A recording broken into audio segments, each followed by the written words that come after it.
Alright, guys, let's talk about how to reset a Cisco router. I'm here to give you the lowdown on factory resets and how to recover your password, step by step.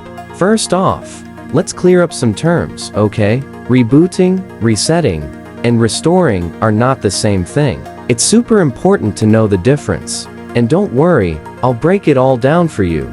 We'll dive into how Cisco routers store stuff, like their memory architecture, and I'll walk you through the different ways to reset your router, whether it's hardware or software. Now, before you go ahead and reset anything, there are some crucial precautions to keep in mind. Trust me, you don't want to mess this up. Once you reset, I'll also share some post-reset steps to get everything back on track. And hey, if things go sideways, I've got some troubleshooting tips for you, plus best practices to make sure your network stays secure and runs smoothly in your setup. So, let's get started and make your Cisco router reset a breeze.